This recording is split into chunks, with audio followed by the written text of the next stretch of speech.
Hello and welcome to Build Day Friday. Today we're going to be reviewing the Burning Gundam. I skipped over the previous Burning Gundam, but this one just had way too much fire. Got me excited. I just had to buy it. Let's first start going over with the accessories because there are a lot of them. You have all the flame effect parts, which will be switched out with any place you see blue on this model. There are plenty of hands, two of each kind. We have an open fist, a closed fist, a grasping hand, a knife blade hand, and two flaming fists. All except for the flaming fist and the open fist have a toggle ball joint that is on a hinge on the hand itself.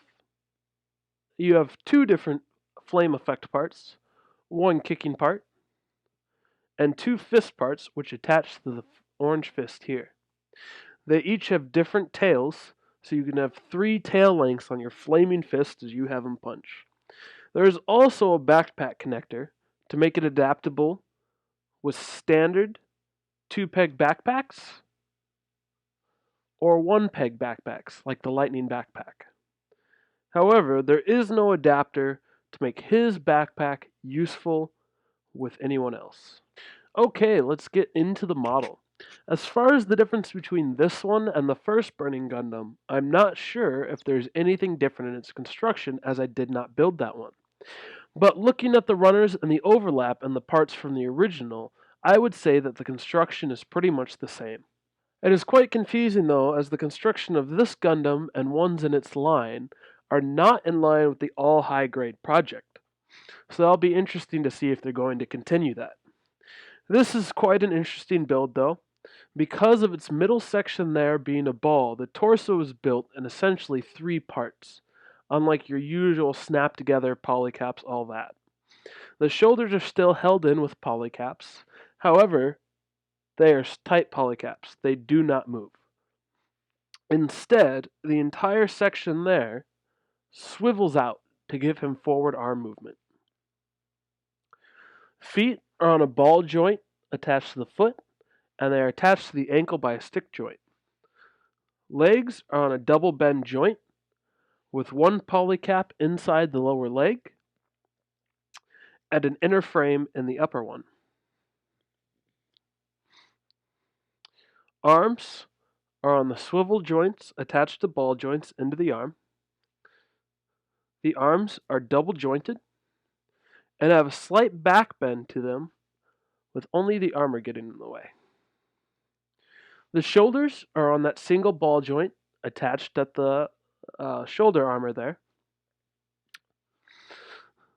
The torso is on two ball joints, one on the upper one and one on the lower one. The upper one has a nice swivel, so you can do those punching motions and giving it a nice range of body. The hips are attached by the universal ball joint along with the head. And the backpack is on a slide slot, so there's a peg on the back of the suit and an opening in the backpack. To my eye, I would say there's a slight problem with proportions. The shoulders look a bit too small compared to the anime and official artwork, and the knee spikes here look a bit too small also compared to the artwork and the anime. Also, with these ball joints, they do not go in all the way and stay flush with the body, so they are pointing out a bit. And depending on your model, you may have a slight problem with the blue front chest piece, the blue pieces on the lower arm here,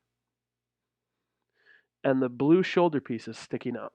Those are the ones I had problems with them falling off.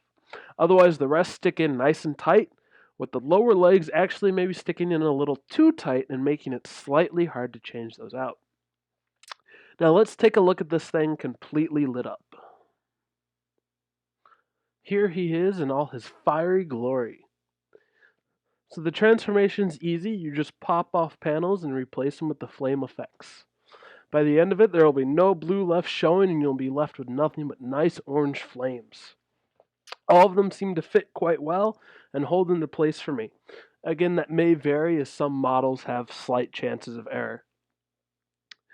The only special parts for this one other than all the flame effects, are two small little adapters here, which are used to change the angle of the flame effects on his back. Articulation is the same, the only slight changes. The flame effects do get in the way of rotating the arm backwards, and the flame effects on the lower arm do keep it from bending all the way. Other than that, articulation remains the same. This is a great model, and as far as I can tell, everything is up to anime colors, and you will not have to do any special coloring on this one. However, there are a few stickers. There are the eyes and the face camera. Then there are two small stickers on the feet, which if you wish can be ignored and do not really affect the overall image of the model. I think this is a great model, and the only reason I can think of avoiding this is if you have an aversion to fire. It is just awesome. I would recommend buy on this even if you did buy the first one, because this just looks that much cooler with all the fire. The only small gripes I have about it are blue pieces not fitting right, so you may have to thicken those up in some way or ignore them if you want only the fire. Also, again, the arms do not sit deeply into those joints, so they can easily be popped off, which to me is a downside. The only reason I can think to avoid this is it does feel a little hastily put together and has a lot of movement. So if you're going to be playing with it, it feels a little flimsy. If you're just modeling it, it looks great and can pull off many poses.